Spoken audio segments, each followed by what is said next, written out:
Fin 2017, nous nous sommes vus confier dans le cadre d'un groupement entre NGE et Eurovia les travaux de réhabilitation de la piste de la BA 123 de Brissy. Les travaux qui ont été réalisés sur la piste d'envol par Eurovia Grand Travaux sont essentiels pour nous. Comme je l'ai souvent indiqué, la base aérienne 123 est tournée intégralement vers le nouveau système d'armes qui équipe l'armée de l'air française, en l'occurrence la 400M. Notre objectif final partagé avec notre maître d'œuvre, le SNIA, était d'appliquer après reprofilage général une couche homogène d'épaisseur constante de béton bitumineux aéroportuaire, respectant toutes les contraintes du marché en termes de profil en long et de profil en travers sur la piste et les bretelles. Ceci afin de garantir un confort de roulement et une sécurité tout temps optimale aux avions de la base. Les ingénieurs, projeteurs et dessinateurs de notre bureau d'études et de méthodes ont été fortement sollicités pendant l'hiver et le printemps 2018-2019 afin de modéliser et d'intégrer les différentes évolutions de ce projet très complexe en termes de géométrie. Côté exploitation, nous avons vite compris avec mon équipe que notre chantier de Brissy est un chantier très technique, très exigeant et par conséquent demandeur d'énergie. Pendant la phase de préparation, notre premier objectif était de rendre ce qui était complexe techniquement sur nos plans facile à exécuter par nos équipes sur chantier.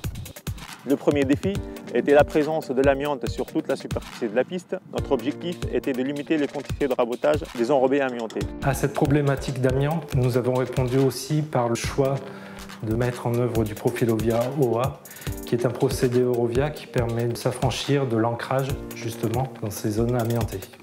Le deuxième défi était de modifier le profil en travers de la piste pour passer d'un profil monodéversé à un profil en toit.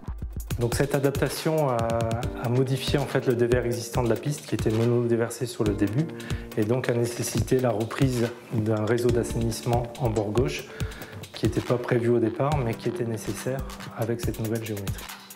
Le troisième défi était d'utiliser nos finisseurs comme des imprimantes 3D pour appliquer les enrobés avec une largeur, une épaisseur ainsi qu'un dévers variable. Pour cela, nous avons procédé au guidage de nos tables de finisseurs par l'implantation tout le long de la piste d'un fil sur 2200 mètres linéaires. Dans ce contexte, le Profilovia est mis en œuvre directement sous la couche de roulement. Il est donc soumis à des efforts importants liés à la circulation des avions. Nous l'avons formulé de manière à ce qu'il puisse résister aux effets de l'orniérage. Ce produit, dénommé Profilovia anti-orniérant, est directement inspiré de produits que nous pouvons mettre en œuvre sur les ouvrages d'art. Le chantier de la base aérienne d'Orléans-Brissy est composé d'une tranche ferme et d'une tranche optionnelle. Les travaux relatifs à ce chantier sont composés d'une diversité de métiers, une diversité d'ouvrages et de zones géographiques. Pour répondre à ces spécificités, le choix d'un système de gestion efficient a été adopté afin d'assurer la gestion administrative, la comptabilité et le suivi budgétaire du chantier. Le système de gestion choisi se nomme COSCODE et est piloté par Eurovia Grand Travaux. 4 points forts sont pour moi notés sur cette opération. Le premier, c'est l'absence d'accident du travail avec ou sans arrêt pour toute l'activité chaussée, et ce malgré des pointes avec un effectif très important. Nous développons de nouvelles technologies afin de limiter au maximum et de réduire au maximum le risque d'écrasement, qui est un des risques majeurs sur les chantiers de chaussée. Le second aspect est un bilan environnemental positif. En effet, nous avons pu recycler l'ensemble des matériaux de démolition de l'opération. Sur proposition de l'entreprise, on a livré la totalité des granulats par voie ferrée, ce qui a permis de limiter l'impact bilan carbone de l'opération. Et puis un deuxième point important en termes de retombées environnementales, c'est la présence de la centrale de fabrication sur le site. Pour ce chantier, nous avons installé une usine mobile d'une capacité de 550 tonneurs. Nous avons réalisé une partie de la production en enrobé tiède à l'aide d'un dispositif spécial afin de diminuer notre consommation en combustible et réduire notre empreinte carbone.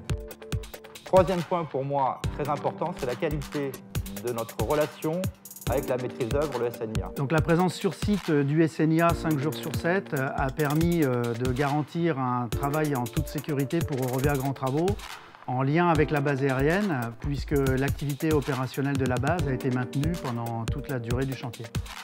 À aucun moment, nous avons dû faire arrêter les travaux sur la piste et à aucun moment, nous avons été perturbés dans l'organisation de nos vols journaliers. Et dernier point essentiel, c'est la qualité d'investissement de l'équipe d'encadrement que nous avions mis en place. C'est une équipe très jeune, dynamique, qui s'est totalement investie dans l'opération et qui a permis de sortir un chantier de qualité dans les délais, et je tiens à les en remercier.